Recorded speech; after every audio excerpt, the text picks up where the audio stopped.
정순 씨시죠? 정신건강의학과에서 나왔습니다. 아침 8시 남편이 정신과 의사를 데려왔어요. 갱년기 망상증이 심하대. 당신은 치료받아야 해. 네, 정신병원에 끌려갈 뻔했습니다. 지금부터 저의 이야기를 들려드릴게요. 이야기가 시작되기 전에 구독, 좋아요, 알림 설정까지 부탁드립니다. 새벽 5시였다. 어둠 속에서 홀로 부엌에 섰다. 가스레인지 위 된장찌개가 보글보글 끓어오르고 파란 불꽃이 냄비 바닥을 하찼다. 대파를 썰 때마다 도마에서 톡톡 소리가 났다. 그 소리가 이상하게 크게 들렸다. 마치 내 심장이 깨지는 소리처럼. 35년 동안 똑같은 새벽, 똑같은 부엌, 똑같은 된장 냄새. 내 인생이 이 냄새 속에 갇혀 썩어가고 있었다. 빨래 바구니를 들었다. 그의 와이셔츠 목덜미에서 달콤한 여자 향수가 올라왔다. 체리 블라썸? 피오니? 가슴이 철렁 내려앉았지만 나는 그 셔츠를 세탁기에 밀어 넣었다. 35년 동안 학습한 대로 이 향수 냄새를 처음 맡은 게 아니었다. 지난 몇 년간 수없이 맡아왔다. 그리고 알고 있었다. 그에게 다른 여자가 있다는 것을. 하지만 어쩌겠는가. 나는 아무것도 할 수 없었다. 대학도 못 나왔고 직장도 없었고 통장엔 내 이름으로 된 돈 한 푼 없었다. 35년 동안 오직 이 집만 지켰다. 엄마가 그랬듯이 참고 견디는 것만이 내가 할 수 있는 전부였다. 이 향수 냄새 뭐예요? 아침 식탁에서 물었다. 알면서도 물었다. 회사 로비에서 향수 샘플 뿌렸어.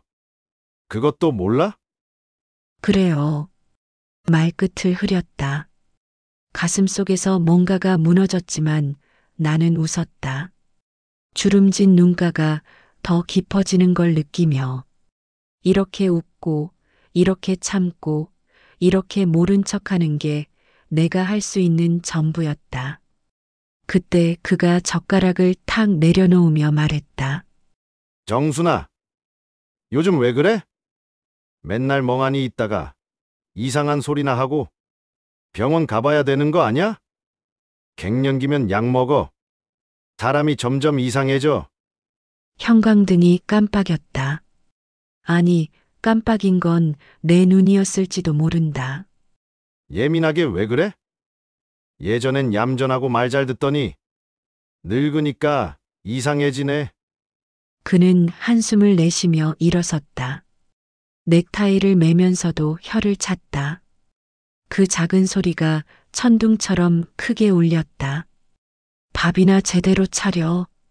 국이 너무 짜. 밥 짓는 것도 이제 제대로 못하냐? 현관문이 쾅 닫혔다. 혼자 남은 식탁을 바라봤다. 된장찌개는 식어가고 밥그릇엔 숟가락 자국만 남았다. 거울에 비친 내 얼굴을 봤다. 깊은 주름, 처진 눈꺼풀, 희끗희끗한 머리카락. 언제 이렇게 늙었을까? 아니, 언제부터 그에게 미친 여자가 되었을까? 그날 오후 그의 재킷 주머니를 뒤졌다. 죄책감 따위는 없었다. 35년 동안 빨래하고 밥 차리고 집 지킨 사람이 주머니 하나 뒤지는 게 죄일까? 영수증이 나왔다. 호텔 블루밍 2인 디너 코스 38만 원. 지난주 수요일 그가 야근한다던 날이었다. 손이 떨렸다. 이미 알고 있던 사실이었다. 하지만 증거를 직접 보니 숨이 막혔다. 38만 원. 우리 집 한 달 식비였다. 그 돈으로 다른 여자와 식사를 했다. 영수증을 다시 주머니에 넣었다.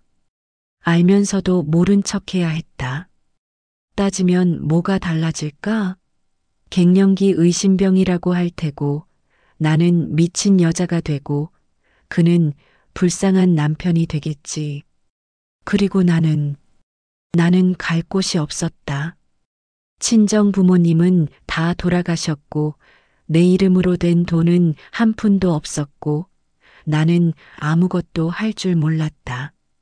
저녁이 되자 문자가 왔다. 클라이언트 접대. 늦게 들어갈 것 같으니 혼자 먹어. 혼자 저녁을 먹었다. 된장찌개를 다시 데웠지만 한 숟가락도 넘어가지 않았다. TV를 켰다. 불륜 드라마가 나왔다. 여자들이 울부짖는 장면을 보다가 리모컨을 던졌다. 플라스틱이 바닥에 깨지며 산산조각 났다. 밤 11시 현관문이 열렸다. 그의 몸에서 또 그 향수가 풍겼다. 이번엔 더 진했다. 와인과 담배 냄새도 섞여 있었다. 왜 안 자고 뭐해? 집안일도 안 하고. 그가 소파에 주저앉으며 말했다. 넥타이가 삐뚤어져 있었고 셔츠 단추 하나가 잘못 채워져 있었다. 당신 담배 피웠어요?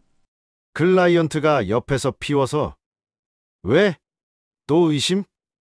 진짜 너 요즘 이상해. 집에서 할 일도 없으면서 쓸데없는 생각만 하네. 그는 비웃듯 말했다. 그 순간 깨달았다. 이 남자는 나를 아내가 아니라 가정부로 본다는 것을. 35년 동안 그에게는 지겨운 일상이 되었고 나는 그저 집에 딸린 가구 같은 존재가 되었다는 것을. 씻고 올게. 내일 아침 일찍이니까 6시에 깨워. 밥은 일찍 차려놔. 그가 욕실로 들어갔다. 물소리가 들렸다. 나는 그가 벗어놓은 옷을 들어 올렸다. 주머니에서 명함이 떨어졌다. 김현주 실장. 뒷면엔 볼펜으로 휘갈겨 쓴 글씨가 있었다. 오늘 저녁 너무 좋았어요. 집에 처박혀 있는 그 식모는 아무것도 모르죠? 밥이나 하라고 하세요. 키읔키읔. 식모. 밥이나 하는. 처박혀 있는. 심장이 멈추는 줄 알았다. 하지만 명함을 다시 주머니에 넣었다. 아무것도 보지 못한 척. 35년 동안 해온 대로. 친정엄마가 그랬듯이. 할머니가 그랬듯이. 참고 견디고 모른 척하는 것. 그게 나 같은 여자가 할 수 있는 전부였다. 그날 밤 잠을 이룰 수 없었다. 천장을 바라보며 생각했다. 언제부터였을까? 내가 여자가 아닌 식모가 된 건. 밥하는 기계, 빨래하는 로봇, 집 지키는 경비원. 그게 내 역할이 되어버렸다. 이혼? 말도 안 됐다. 나는 아무것도 할 줄 몰랐다. 중학교만 겨우 나왔고 결혼하고 직장을 그만뒀고 35년 동안 이 집에만 있었다. 집을 나가면 어디로 가나? 형제들에게 손 벌릴 수도 없었다. 그리고 무엇보다 무서웠다. 밖에 나가서 혼자 사는 게. 엄마도 그랬다. 아버지가 바람을 피워도 참았다. 여자는 참아야 한다고 했다. 나도 그렇게 사는 줄 알았다. 새벽 3시 그의 핸드폰이 진동했다. 깊이 잠든 그 옆에서 조심스럽게 핸드폰을 들어 올렸다. 카톡 메시지였다. 자기야 잘 들어갔어? 오늘 너무 행복했어. 집에 있는 그 가정부 아줌마는 눈치도 없죠? 애들도 다 컸는데 뭐하러 그 늙은 여자랑 살아요? 이혼하고 나랑 살면 안 돼요? 가정부 아줌마, 늙은 여자, 눈치도 없는. 핸드폰을 내려놓고 부엌으로 갔다. 찬물을 마셨다. 차가운 물이 목을 타고 내려가는 걸 느꼈다. 들어도 못 들은 척, 봐도 못 본 척 살아야 했다. 그게 내가 배운 삶이었다. 그렇게 살아야 이 집에 있을 수 있었다. 나갈 곳도 갈 곳도 의지할 곳도 없는 나는 그저 참아야만 했다. 가스레인지 위 된장찌개가 아직 있었다. 그 냄새가 역겨웠다. 31년 동안 내 몸에 밴 이 냄새가, 내 인생을 상징하는 이 냄새가 구역질 나게 역겨웠다. 하지만 나는 냄비를 들어 올리지 못했다. 그저 바라만 봤다. 찌개는 식어가고 나는 거기 서 있었다. 엄마가 그랬다. 여자는 참아야 한다. 그게 우리 운명이다. 나도 그렇게 배웠다.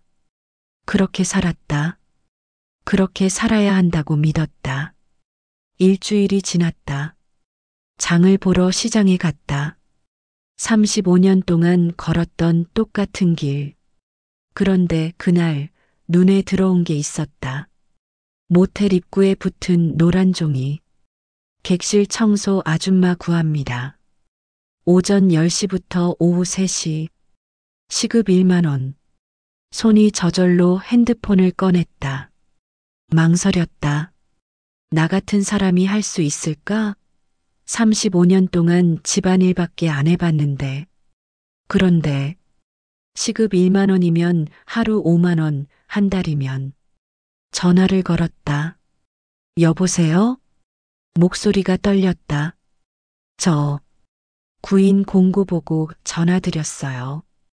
아, 청소 아줌마요? 언제 시작 가능하세요? 내일부터도 괜찮을까요? 좋아요. 내일 오전 10시에 오세요. 선샤인 모텔이에요. 전화를 끊고 가슴이 두근거렸다. 무서웠다.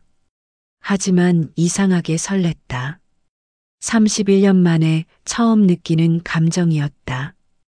다음 날 오전 9시 50분, 선샤인 모텔 앞에 섰다. 낡은 건물이었지만 깔끔했다. 손이 떨렸다. 돌아갈까? 그때 문이 열리며 한 여자가 나왔다. 정순이 씨 맞죠? 전화 주신 60대 중후반쯤 보이는 여자였다. 짧은 머리에 검게 그을린 얼굴. 하지만 눈빛만큼은 또렷했다. 작은 사무실로 안내받았다. 보리차를 따라주며 채순자가 물었다. 일해본 적 있어요? 아니요. 결혼하고 쭉 집에만. 나도 그랬어요. 채순자가 웃었다. 쓸쓸한 웃음이었다. 괜찮아요. 어려운 일 아니에요. 따라오세요. 채순자는 간단히 일을 가르쳐 줬다. 침대 시트 가는 법, 욕실 청소하는 법, 바닥 닦는 법. 말수가 적었다. 업무적이었다. 오늘은 201호부터 208호까지 5시간이면 충분할 거예요. 네. 점심은 알아서 드세요. 끝나면 사무실로 와요. 그렇게 첫날이 시작되었다. 일주일이 지났다. 허리가 아팠다. 손이 트고 거칠어졌다. 하지만 견딜만 했다. 채순자는 여전히 말이 없었다. 업무만 확인하고 돌아갔다. 어느 날 오후 205호 욕실을 청소하고 있었다. 핸드폰이 울렸다. 남편이었다. 고무장갑을 낀 손으로 받을 수 없었다. 벨소리가 멈췄다. 다시 울렸다. 또 울렸다. 장갑을 벗고 전화를 받았다. 왜 전화 안 받아? 남편의 목소리가 차갑게 쏟아졌다. 지금 바빠서. 바빠. 집구석에서 뭐가 바빠? 숨이 막혔다. 집구석. 35년 동안 들어온 그 말. 저도 할 일이 있어요. 뭐? 할 일? 청소하고 빨래하는 게 할 일이야? 네. 제 일이에요. 바쁘니까 끊을게요. 전화를 끊었다. 손이 떨렸다. 심장이 쿵쾅거렸다. 35년 만에 처음으로 그의 말을 끊었다. 무서웠다. 하지만 시원했다. 누구예요? 등 뒤에서 목소리가 들렸다. 최순자가 복도에 서 있었다. 언제부터 있었던 걸까? 아무것도 아니에요. 남편이죠? 최순자의 눈빛이 날카로웠다. 거짓말을 할 수 없었다. 네. 화났나 봐요. 제가 전화를 못 받아서. 최순자가 다가왔다. 그리고 조용히 물었다. 정순희 씨, 남편한테 말 안 했죠? 여기서 일하는 거. 네. 왜요? 대답할 수 없었다. 최순자가 한숨을 쉬었다. 커피 한 잔 할래요? 오늘 일은 거의 다 끝났잖아요. 작은 사무실에서 믹스커피를 마셨다. 최순자가 먼저 입을 열었다. 저도 그랬어요. 남편 몰래 일 시작했을 때. 네. 애들이 학교 가고 나면 시간이 남더라고요. 그래서 근처 슈퍼에서 아르바이트를 시작했죠. 최순자가 커피를 홀짝였다. 남편이 알았을 때 난리가 났어요. 자기가 돈을 못 벌어서 아내가 나가서 일하냐면서 저를 때렸어요. 가슴이 철렁했다. 그런데 알아요? 남편이 화낸 건 돈 때문이 아니었어요. 통제가 안 되니까 화가 난 거예요. 아내가 집 밖을 나가서 다른 사람들을 만나고 자기 돈을 버니까. 최순자가 나를 똑바로 봤다. 조심하세요. 정순희 씨 남편도 알게 되면 가만 안 있을 거예요. 알아요. 그런데도 할 거예요? 고개를 끄덕였다. 최순자가 쓸쓸하게 웃었다. 그럼 됐어요. 각오가 되어 있다면. 그날 저녁 집에 들어가니 남편이 기다리고 있었다. 어디 갔다 와? 장 봤어요. 장? 몇 시간씩 걸려? 시장 구경도 하고 다행히 의심하지 않는 것 같았다. 저녁은? 금방 차릴게요. 부엌으로 갔다. 국을 끓이고 밥을 퍼고 반찬을 올렸다. 35년 동안 해온 일. 하지만 오늘은 달랐다. 주머니 속에 오늘 받은 5만 원이 있었으니까. 어느덧 이 일을 시작한 지도 2달째가 되어갔다. 어느 날 오후 최순자가 사무실로 불렀다. 정순 씨, 일 잘하시네요. 손님들도 깨끗하다고 좋아하고. 감사해요. 그래서 그런데 시간 좀 더 늘릴 수 있어요? 오후 5시까지로 시급도 더 올려드릴게요. 심장이 뛰었다. 좋아요. 너무 빨리 대답한 것 같아 얼굴이 붉어졌다. 최순자가 웃었다. 그럼 내일부터 5시까지 해요. 고마워요, 정순 씨. 다음 날 처음으로 집에 늦게 들어왔다. 오후 5시 반. 현관 앞에서 잠시 숨을 골랐다. 열쇠를 넣으려는 손이 떨렸다. 괜찮을까? 남편은 아직 회사에 있을까? 아니면 벌써 집에 와 있을까? 가슴이 두근거렸다. 설렘이 아니라 두려움이었다. 문을 열자마자 남편의 목소리가 들렸다. 어디 갔다 와? 거실에 서 있는 남편. 넥타이를 풀지 않은 걸 보니 일찍 들어온 모양이었다. 팔짱을 낀 채 나를 노려보고 있었다. 현관등 아래 그의 그림자가 길게 늘어져 있었고 그 그림자가 나를 삼킬 것만 같았다. 장, 보고. 목소리가 떨렸다. 거짓말이 입에서 새어나오는 게 느껴졌다. 35년 동안 거짓말을 해본 적이 없었다. 아니, 거짓말을 할 필요가 없었다. 숨길 것도 없었고, 나만의 비밀도 없었으니까. 오후 5시 반까지? 거짓말하지 마. 가슴이 철렁했다. 등줄기로 식은땀이 흘렀다. 남편이 다가왔다. 실내 슬리퍼 소리가 바닥에 끌려 쓱쓱 소리를 냈다. 그 소리 하나하나가 심장을 두드리는 것 같았다. 요즘 매일 늦게 들어오더니 어디서 뭐하고 다녀? 눈이 마주쳤다. 그의 눈에서 의심과 분노가 보였다. 하지만 무엇보다 무서운 건 그 눈에 나를 사람으로 보지 않는다는 게 느껴졌다는 것. 마치 도망친 가축을 다시 잡아온 주인의 눈빛 같았다. 일 시작했어요. 말이 겨우 나왔다. 입술이 바짝 말라 있었다. 일. 청소 일요. 모텔에서 찰싹 뺨을 맞았다. 세상이 한쪽으로 기울었다. 귀가 멍했다. 윙 하는 소리만 들렸다. 뺨이 화끈거렸다. 아니, 타들어가는 것 같았다. 눈물이 핑 돌았다. 아픔 때문이 아니었다. 놀람 때문이었다. 예상은 했지만 실제로 맞으니 온몸이 얼어붙었다. 어디서 그딴 거나 하고 다녀? 창피한 줄 알아야지. 그의 목소리가 귓전을 때렸다. 얼굴에 그의 침이 묻는 게 느껴졌다. 역겨웠다. 아니, 내가 역겨웠다. 이렇게 맞으면서도 아무것도 못하는 내가. 왜 창피해요? 일하는데. 떨리는 목소리로 물었다. 35년 만에 처음으로 그에게 왜를 물었다. 남편 멀쩡히 있는 집 여자가 모텔에서 청소나 하고 다니면 사람들이 뭐라고 하겠어? 내가 돈을 못 벌어서 아내가 그런 일을 한다고 하겠지. 아, 그렇구나.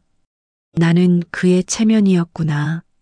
35년 동안 나는 정순이가 아니라 누구의 아내였고, 집안을 지키는 여자였고, 남편의 얼굴이었구나. 전 제 돈이 닥쳐. 또 한 대 맞았다. 이번엔 더 세게.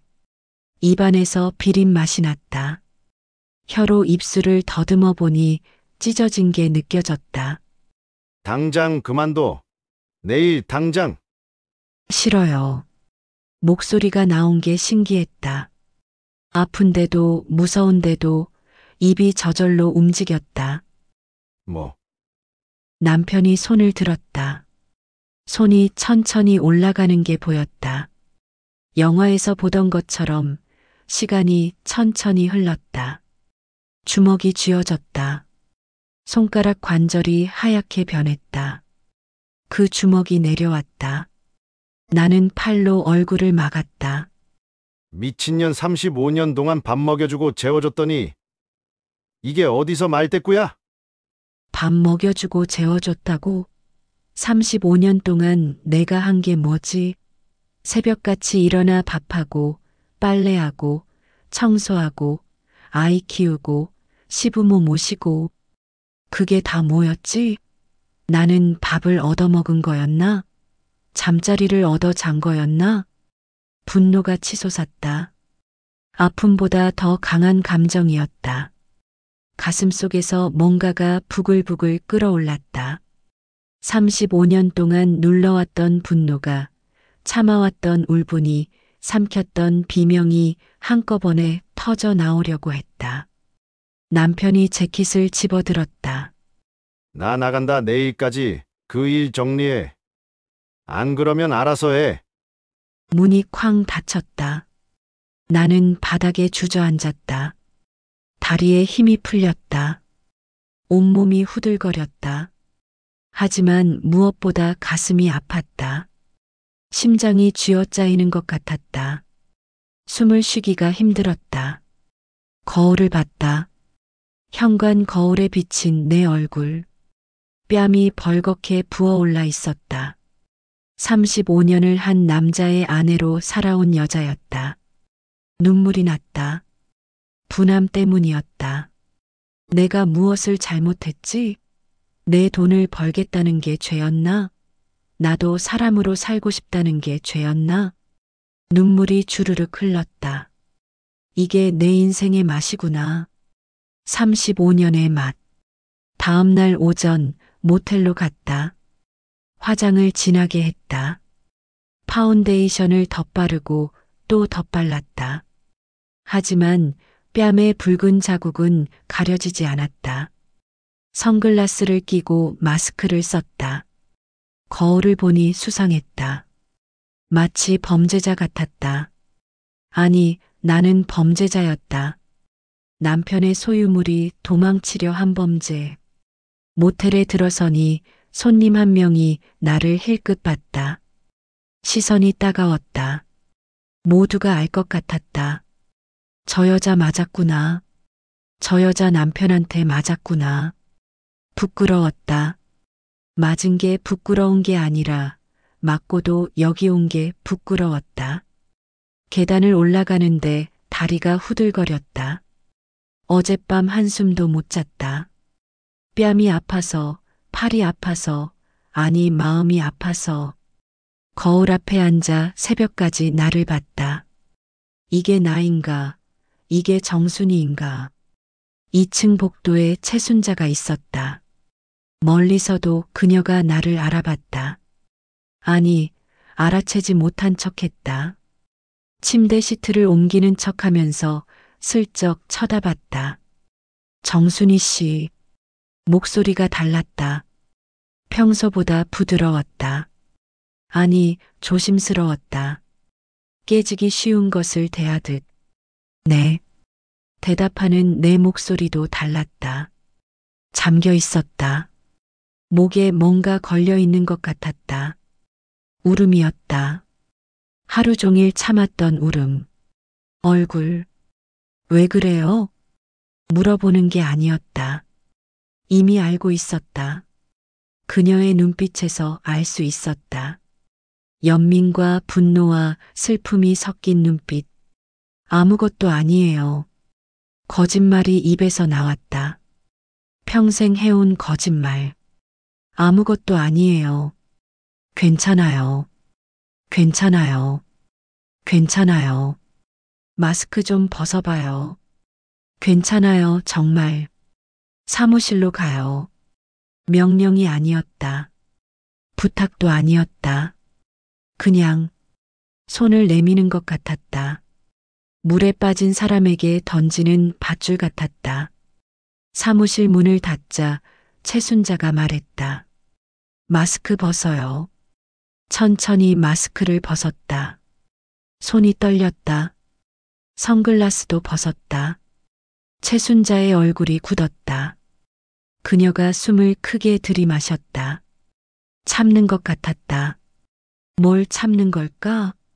울음? 분노? 후회?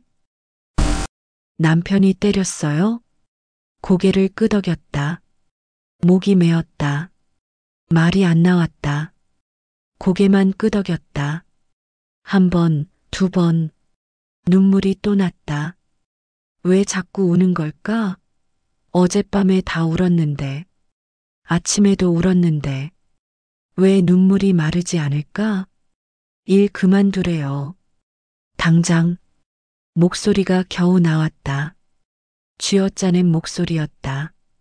채순자가 한숨을 쉬었다. 길고 깊은 한숨. 그 한숨 속에 뭐가 담겨 있었을까? 나도 그랬어. 라는 말. 알아. 라는 말. 미안해. 라는 말. 아니면 그냥 답이 없다는 한숨? 채순자가 자리에 앉으며 말했다. 앉아요. 얘기 좀 해요. 의자에 앉았다. 딱딱한 플라스틱 의자였다. 엉덩이가 아팠다. 아니, 온몸이 아팠다. 어디가 안 아픈 데가 없었다. 뺨, 입술, 팔, 다리, 가슴, 마음. 전부 다 아팠다. 채순자가 보리차를 따라줬다. 김이 모락모락 났다. 컵을 받아들었는데 손이 떨려서 차가 찰랑거렸다. 따뜻했다. 컵이. 아니, 채순자의 손길이. 누군가 나를 챙겨주는 게 얼마만인지 모르겠다. 최순자가 천천히 말하기 시작했다. 나도 맞았어요. 많이. 목소리가 떨렸다. 하지만 시선은 흔들리지 않았다. 나를 똑바로 봤다. 도망치지 않았다. 과거에서도 나에게서도 처음 맞은 게 결혼 2년 차였어요. 남편이 술 먹고 들어와서 밥이 짜다고 때렸죠. 그때 임신 6개월이었어요. 가슴이 먹먹했다. 숨이 막혔다. 임신 6개월. 뱃속에 아이가 있는데 맞았다는 거였다. 어떻게 그럴 수 있지? 아니, 어떻게 참았지? 어떻게 그 뒤로도 살았지? 그 뒤로도 계속 맞았어요. 밥이 늦었다고, 빨래가 안 됐다고, 잔소리했다고, 말대꾸했다고. 이유는 항상 있었어요. 최순자의 목소리가 담담했다. 너무 담담해서 더 무서웠다. 마치 일기를 읽는 것 같았다. 남의 일기. 아니, 이미 죽은 사람의 일기. 최순자가 소매를 걷어 올렸다. 팔에 흉터가 있었다. 하나가 아니었다. 여러 개였다. 크고 작은 흉터들. 세월이 지나 희미해졌지만 여전히 남아 있었다. 지워지지 않는 과거처럼. 이건 맥주병에 맞은 거예요. 손가락으로 긴 흉터를 가리켰다. 울퉁불퉁했다. 이건 담배로 지진 거고. 작고 둥근 자국들. 하나, 둘, 셋. 10개가 넘었다. 순자 씨. 목이 메었다. 눈물이 핑 돌았다. 최순자의 팔을 보니 내 팔도 느껴졌다. 어젯밤 주먹에 맞은 팔.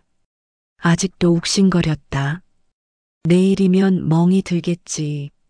며칠 지나면 노랗게 변하겠지. 그리고 사라지겠지.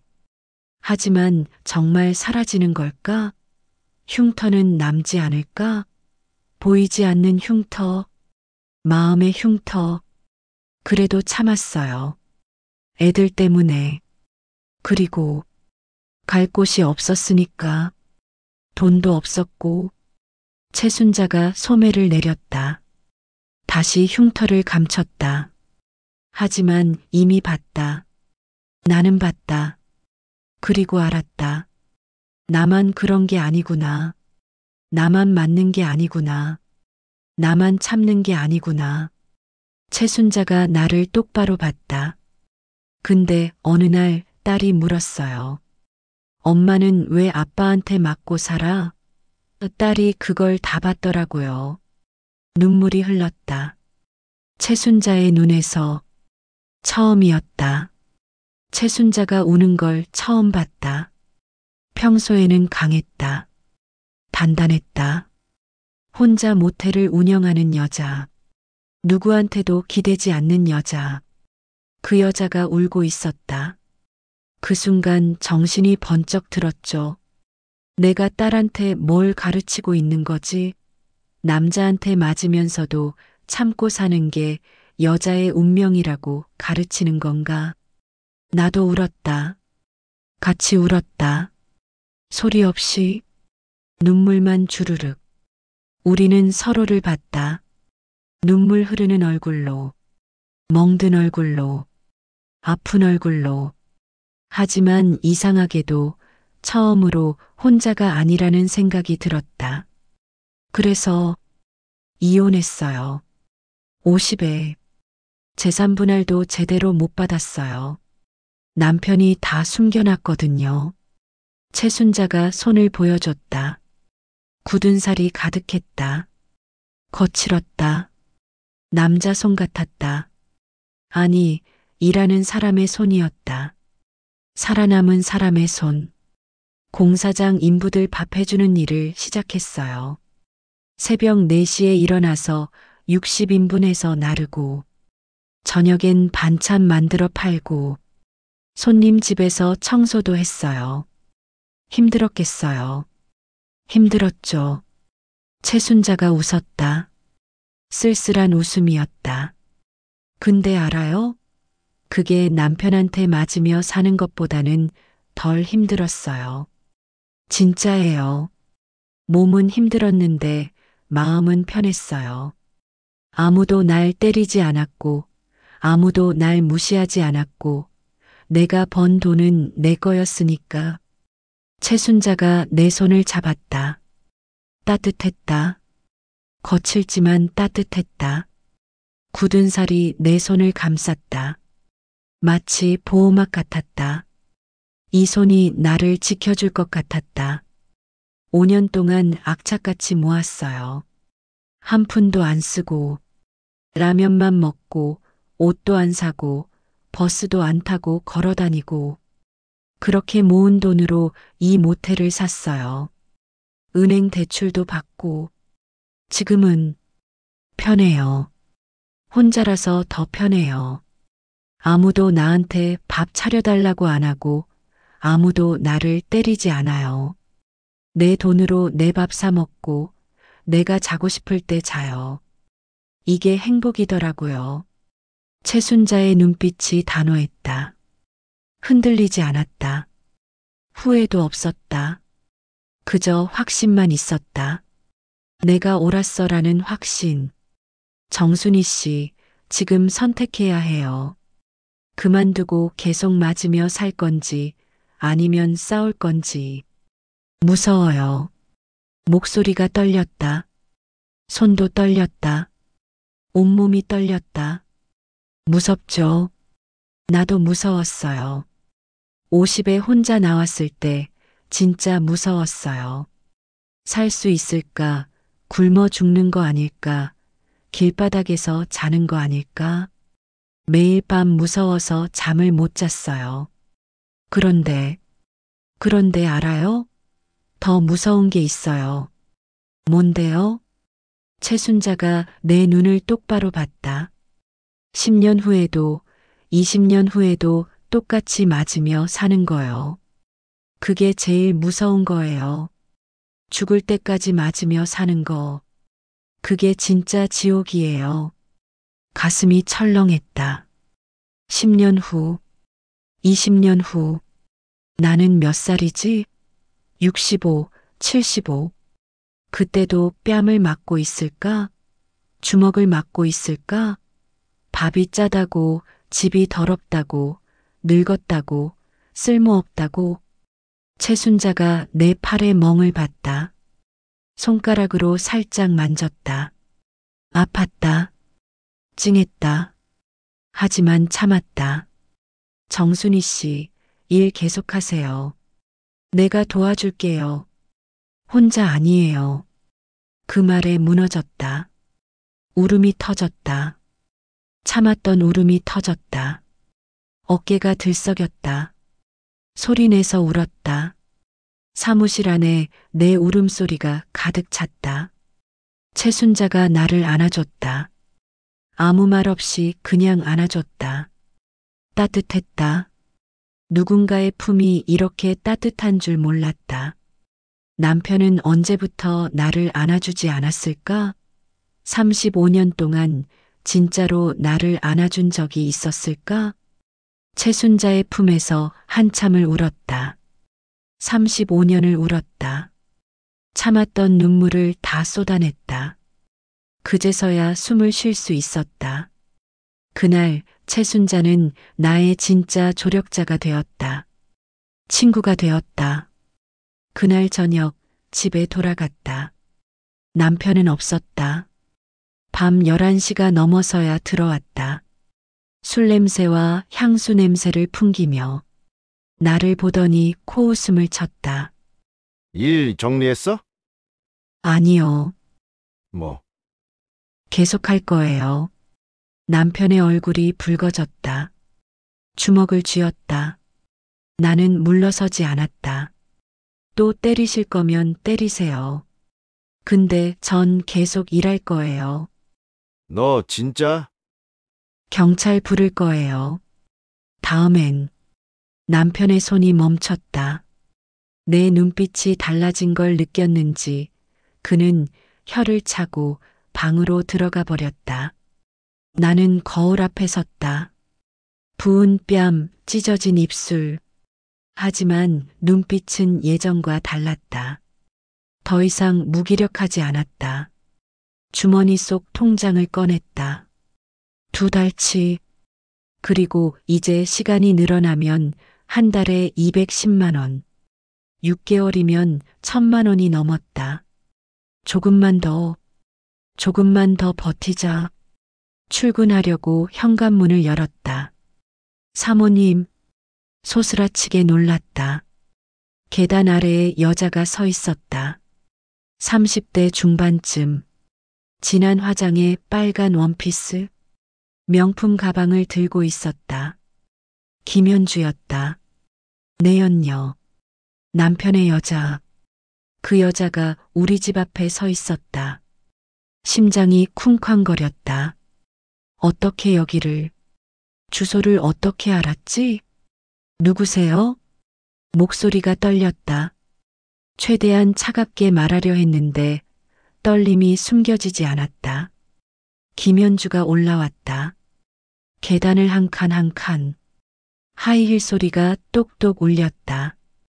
가까이 오니 향수 냄새가 났다. 그 냄새. 남편의 셔츠에서 맡았던 그 냄새. 사모님, 저 김현주라고 해요. 사장님. 아니, 남편분 회사 직원이에요. 무슨 일로 오셨어요? 뒤로 물러서려는데 김현주가 손을 뻗었다. 내 팔을 잡으려고. 사모님, 잠깐만요. 할 말이 있어요. 손을 뿌리쳤다. 전 바빠요. 계단을 내려가려는데 김현주가 막아섰다. 사모님, 제발이요. 진짜 중요한 얘기예요. 김현주의 눈가가 빨갰다. 울었던 것 같았다. 화장이 번져 있었다. 뭔데요?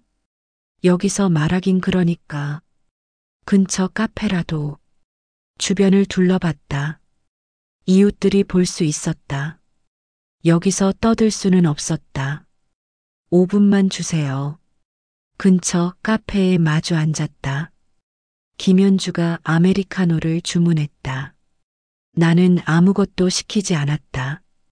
빨리 끝내고 싶었다. 김현주의 손목에 에르메스 팔찌가 보였다.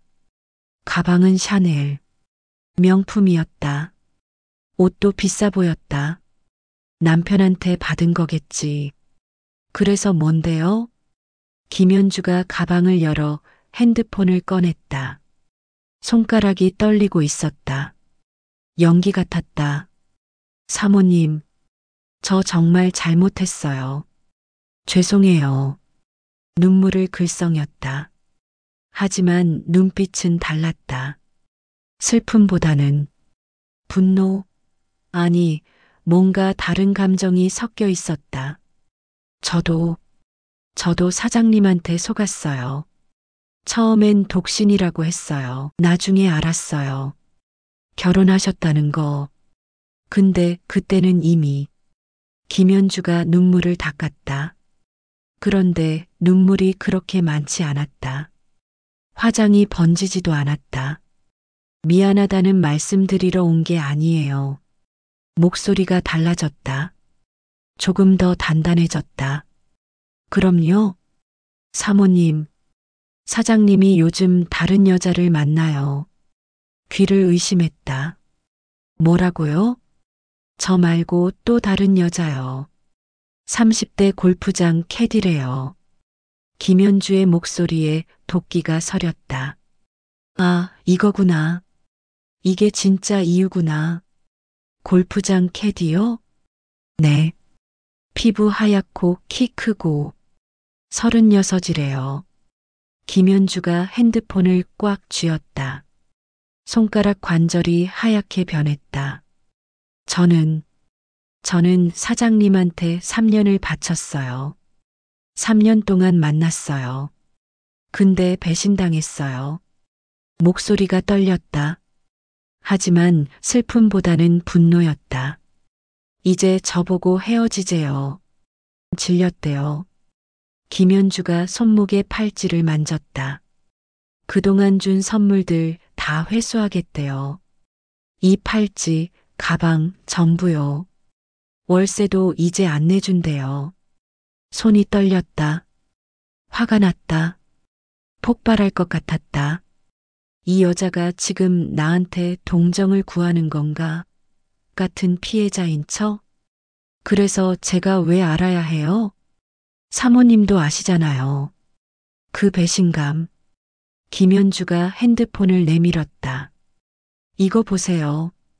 제가 직접 찍은 거예요. 화면을 봤다. 남편이었다. 젊은 여자와 손을 잡고 호텔로 들어가는 모습. 선명했다. 얼굴이 또렷하게 나왔다.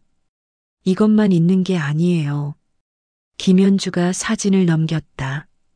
남편과 그 여자가 호텔에서 나오는 사진. 차에서 키스하는 사진. 레스토랑에서 손을 잡고 있는 사진. 일주일 동안 따라다니면서 찍었어요. 김현주가 쓴웃음을 지었다. 우습죠? 첩이 첩지를 못 본다고. 저도 똑같은 짓 당하니까 미칠 것 같더라고요. 더 있어요? 네. 문자 메시지들, 통화 녹음도요. 사장님이 그 여자한테 보낸 거예요. 사랑해, 보고 싶어, 그런 거요. 김현주가 눈물을 흘렸다. 사모님, 저 정말 잘못했어요. 근데 이건 너무하잖아요. 저는 진심이었는데, 3년을 바쳤는데, 웃음이 나왔다. 비웃음이었다. 이 여자가 지금 뭐라고 하는 거지? 첩이 첩지를 못 본다고 하더니 정말 그렇구나. 35년을 바친 나는 뭐가 되는 건데? 그래서 저한테 뭘 바라는 건데요? 이 증거들 사모님한테 드리고 싶어요. 왜요? 같이 그 인간을 혼내줬으면 좋겠어요. 사모님은 아내니까 이혼하실 수 있잖아요. 위자료도 받으시고 저도 복수하고 싶어요. 김현주가 훌쩍였다. 사모님, 그 인간 망하는 거 보고 싶어요. 그런데 이상하게도 조금은 이해가 됐다. 아니, 이해가 아니라 이용할 수 있겠다는 생각이 들었다. 그 사진이랑 증거들 저한테 다 줄 수 있어요? 김현주가 고개를 번쩍 들었다. 네, 다 드릴게요. 지금 당장이라도요. 김현주가 핸드폰을 조작했다. 에어드롭으로 보내드릴게요. 사진 57장이요. 영상도 3개 있어요. 문자 메시지 캡처도요. 핸드폰이 진동했다. 파일들이 쏟아져 들어왔다. 사진, 영상, 문자. 그리고 이것도요. 김현주가 봉투를 꺼냈다. 호텔 영수증이에요. 제가 호텔 직원한테 돈 주고 받아온 거예요. 김현주가 쓴웃음을 지었다. 사장님이 그 여자랑 간 날짜, 객실 번호, 금액 다 나와 있어요. 한 번에 100만 원씩 썼더라고요. 저한테는 20만 원짜리 모텔이었는데 또 나왔다. 돈 얘기. 이 여자에게 상처는 사랑이 아니라 대우의 차이였다. 봉투를 받았다. 손이 떨렸다. 이게 진짜 증거였다. 더 필요하시면 더 모아올게요. 김현주가 눈을 반짝였다. 계속 따라다니면서 찍을게요. 그 캐디년. 아니, 그 여자가 어디 사는지, 뭐 봤는지 전부 다 알아올게요. 목소리에 도끼가 서렸다. 이게 진짜 모습이었다. 제 연락처예요. 필요하시면 언제든 연락하세요. 김현주가 명함을 테이블에 놓으며 속삭였다. 사모님, 저 한 가지만 부탁할게요. 뭔데요? 이혼하시고 재산 분할 받으시면. 김현주가 입술을 깨물었다. 그 골프장 캐디한테는 한 푼도 안 가게 해주세요. 제발이요. 이게 진짜 목적이었구나. 이 여자는 나를 돕고 싶은 게 아니었다. 그저 새 여자가 남편의 돈을 가져가는 게 싫은 거였다. 알겠어요. 대답했다. 거짓말이었다. 나는 김현주를 위해 하는 게 아니었다. 나를 위해 하는 거였다. 김현주가 자리에서 일어났다. 그렇게 김현주는 가버렸다. 빨간 원피스가 카페 문 밖으로 사라졌다. 나는 멍하니 앉아 있었다. 손에 김현주의 명함이 쥐어져 있었다. 핸드폰엔 57장의 사진이 들어와 있었다. 이게 무슨 상황이지? 3년 동안 명품 가방 받고 월세 받고 남편의 돈으로 살았던 여자. 이제 새로운 여자에게 밀려나서 화가 난 여자. 복수하고 싶은 여자. 그리고 나 35년 동안 밥하고 빨래하고 집 지킨 여자.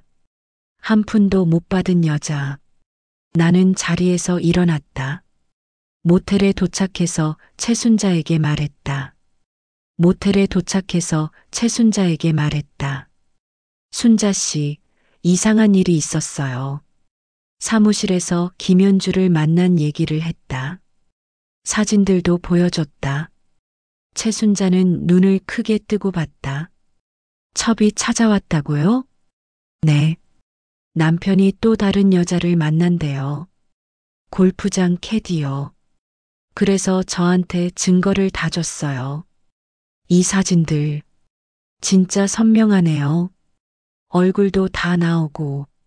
최순자가 사진을 하나하나 넘기며 봤다. 근데 정순이 씨, 이 여자 믿을 수 있어요? 못 믿어요. 솔직하게 대답했다. 그 여자는 저를 위해서가 아니에요. 자기가 화나서 그러는 거예요. 명품 가방 못 받아서, 월세 못 받아서, 새 여자한테 밀려나서. 최순자가 고개를 끄덕였다.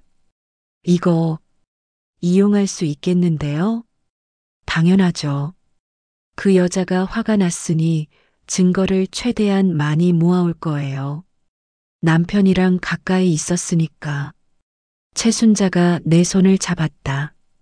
정순이 씨, 변호사님한테 연락해봐요. 이거 어떻게 활용할 수 있는지. 김현주 증언도 받을 수 있을 거예요. 그날 오후 김소연 변호사에게 전화했다. 김현주 얘기를 했다. 사진들도 이메일로 보냈다. 변호사는 잠시 침묵하더니 말했다. 아주 좋은 기회예요. 대박이에요. 정말요? 네. 배우자 외도의 상대방이 자발적으로 증거를 제공하는 경우는 드물어요. 게다가 또 다른 외도 증거까지. 이건 상습적 외도를 입증하는 결정적 증거예요. 어떻게 활용하면 될까요? 그 김현주 씨한테 계속 연락하세요. 증거를 최대한 많이 받으세요. 사진, 문자, 영상, 영수증, 전부요. 그리고 가능하면 진술서도 받으세요. 진술서요? 네. 남편과의 관계, 만난 기간, 장소, 받은 돈이나 선물 등을 문서로 작성하는 거예요. 김현주 씨가 서명하면 법적 효력이 있어요. 나중에 재판에서 증인으로 부를 수도 있고요. 변호사가 말을 이었다. 그리고 김현주 씨가 새로운 여자에 대한 증거도 계속 모아준다면 더 좋아요. 남편이 상습적으로 외도한다는 걸 입증할 수 있거든요. 위자료가 훨씬 높아질 거예요.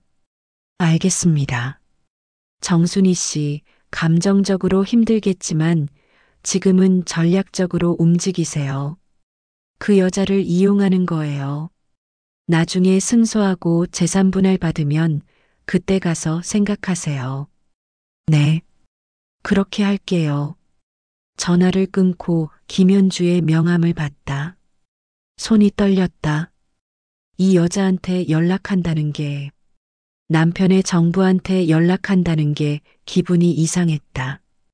구역질 날 것 같았다. 하지만 해야 했다. 김현주 씨, 정순입니다. 증거 감사합니다. 혹시 더 모을 수 있나요? 그리고 만나서 얘기 좀 할 수 있을까요? 답장이 금방 왔다. 사모님, 네. 계속 모으고 있어요. 내일도 따라다닐 거예요. 언제 만나실래요? 심호흡을 했다. 모레 오후 3시, 아까 그 카페에서. 알겠습니다. 많이 준비해 갈게요. 그리고 사모님, 정말 감사해요. 같이 싸워주셔서. 핸드폰을 내려놓았다. 이게 맞는 걸까? 남편의 정부와 손을 잡다니. 하지만 최순자 말이 맞았다. 지금은 전쟁이었다. 감정은 나중이었다. 35년 참았다. 이제 이기는 거였다. 모레 김현주를 다시 만났다. 같은 카페. 김현주는 이번엔 큰 파일 봉투를 들고 왔다. 사모님, 이거요. 봉투를 내밀었다. 사진들이 가득했다. 호텔 출입, 레스토랑, 심지어 차 안에서 키스하는 모습까지. 57장 더 찍었어요. 그리고 이거. 김현주가 또 다른 봉투를 꺼냈다. 사장님, 신용카드 내역이요. 제가 아는 후배가 카드 회사에 있어서 비공식적으로 받아왔어요. 불법일 수도 있었다. 하지만 받았다. 그리고 이건 진술서예요. A사 용지 3장. 김현주의 자필로 빼곡하게 적혀 있었다. 만난 날짜, 장소, 받은 선물, 금액. 모든 게 상세했다. 여기 서명했어요. 필요하시면 재판에서 증언도 할게요. 김현주의 눈빛이 날카로웠다. 사모님, 저 진심이에요. 그 인간. 정말 혼내주고 싶어요. 고마워요. 그렇게 김현주와는 이상한 동맹이 되었다. 적에 적은 동지. 우리는 같은 남자에게 배신당한 여자들이었다. 그리고 6개월이 지나던 어느 날 밤, 남편이 집에 들어왔다. 나는 거실 소파에 앉아 기다리고 있었다. 왜 앉아? 할 얘기가 있어요. 이혼하고 싶어요. 시간이 멈췄다. 뭐? 미쳤어? 진짜 미쳤구나. 남편이 헛웃음을 쳤다. 갱년기가 얼마나 심한 거야? 노망났어. 완전히. 전 정신 멀쩡해요. 이유가 뭔데? 당신 바람 피우잖아요. 김현주 씨, 그리고 또 다른 여자. 서류 봉투를 내밀었다. 사진들이 쏟아졌다. 호텔, 키스, 손잡은 사진들. 남편의 얼굴이 굳었다. 너 감히 날 미행했어? 증거예요. 이혼 사유로 충분해요. 이혼? 절대 안 해. 꿈도 꾸지 마. 재산은 반으로 나눠야 해요. 법대로. 남편이 비웃었다. 재산? 내가 뭘 했다고? 35년 동안 밥이나 하고 집에 처박혀 있었잖아. 그게 무슨 기여야? 가사노동도 재산 형성에 기여한 거예요. 웃기고 있네. 밥하고 빨래하는 게 재산의 절반을 가져갈 일이야? 내가 아침부터 밤까지 일해서 번 돈인데? 남편이 손가락으로 내 이마를 찔렀다. 너 같은 년이 뭘 할 수 있어? 학력도 없고, 경력도 없고, 능력도 없는 주제에 나가면 뭐 먹고 살래? 거지 되려고? 제가 알아서 할게요. 알아서? 웃기지 마. 넌 나 없으면 하루도 못 살아. 그날 밤 남편은 집을 나갔다. 다음 날 아침 9시 초인종이 울렸다. 문을 여니 남편과 낯선 남자가 서 있었다. 누구세요? 이동욱 정신건강의학과 전문의입니다. 심장이 철렁했다. 저 아픈 데 없는데요. 간단히 상담만 하면 됩니다. 남편이 나를 밀고 들어왔다. 의사도 따라 들어왔다. 앉으세요, 정순 씨. 싫어요. 나가주세요. 당신 요즘 이상해. 나한테 이혼하자고? 이게 정상이야? 남편이 의사를 봤다. 선생님, 제 아내가 망상이 심해요. 제가 바람 핀다고 의심하고 증거도 없이. 증거 있어요. 의사가 수첩을 꺼내며 물었다. 정순 씨, 요즘 잠은 잘 주무시나요? 남편 때문에 못 자요. 환청이나 환각은요? 없어요. 보호 입원을 고려하셔야 할 것 같습니다. 뭐라고요?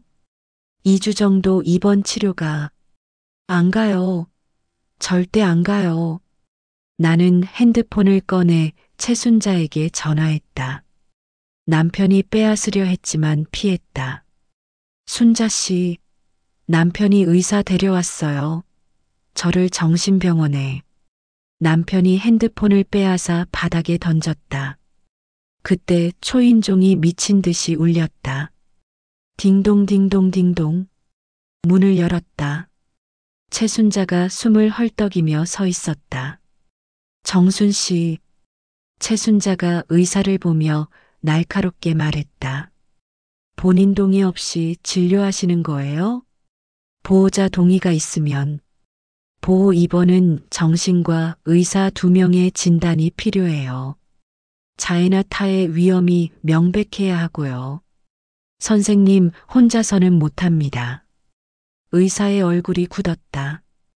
그건 불법 진료로 신고할까요? 의사가 황급히 가방을 챙겼다. 실례하겠습니다. 의사가 나가버렸다.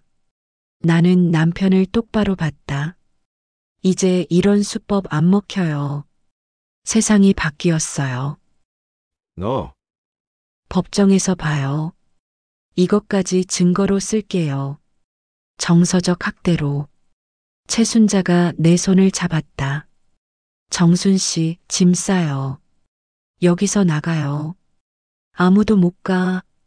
남편이 문을 막았다. 비키세요. 안 그러면 경찰 불러요. 최순자가 핸드폰을 들자 남편이 비켰다. 우리는 집을 나왔다.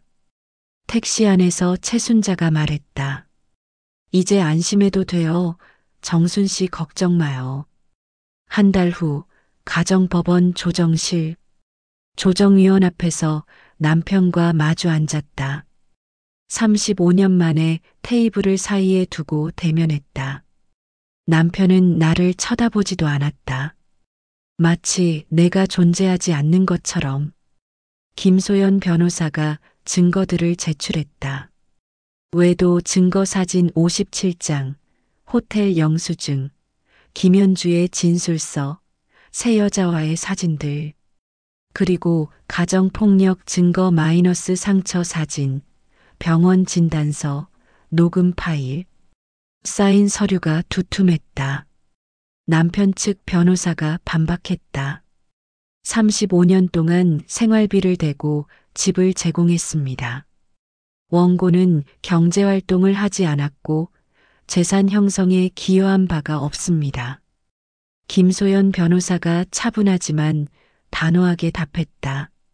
35년간의 가사노동과 육아를 최저시급으로 환산하면 수억 원입니다. 대법원 판례상 전업주부도 재산 형성에 50% 기여한 것으로 인정됩니다. 또한 피고의 지속적인 외도와 가정폭력은 혼인을 파탄시킨 유책 사유입니다. 조정위원이 남편에게 물었다. 재산 분할과 위자료 지급에 동의하십니까? 절대 안 됩니다. 남편이 이를 갈며 말했다. 조정은 결렬됐다. 석 달 후 이혼 소송 판결. 법정에 섰다. 손이 떨렸지만 고개는 들었다.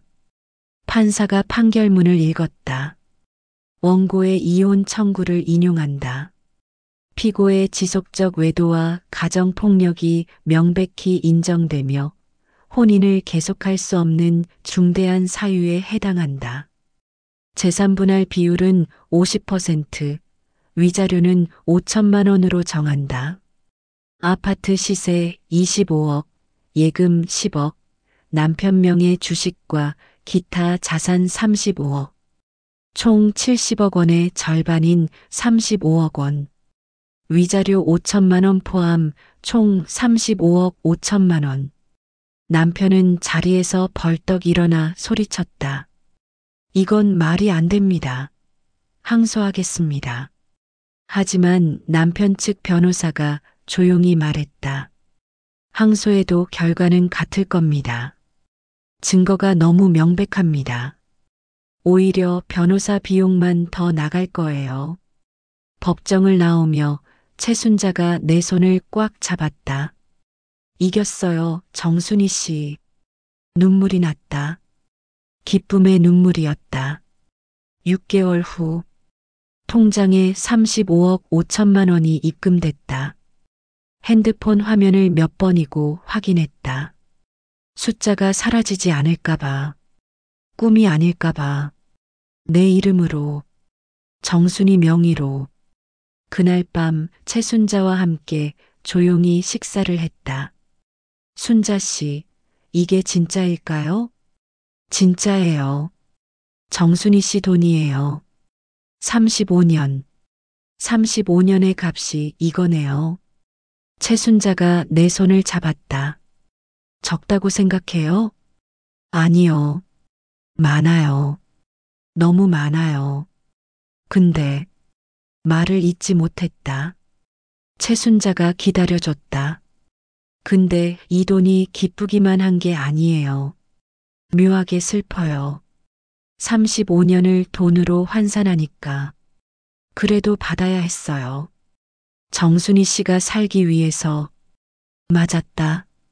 이 돈은 보상이 아니라 생존이었다. 석 달 후 지방 외곽 한적한 곳에 모텔을 샀다. 15개 객실, 깨끗하고 아담한 2층 건물. 20억 원에 매입했다. 선샤인 모텔 2호점이라는 간판을 달았다. 최순자가 직접 와서 리본을 잘라줬다. 정순이 씨, 사장님 됐네요.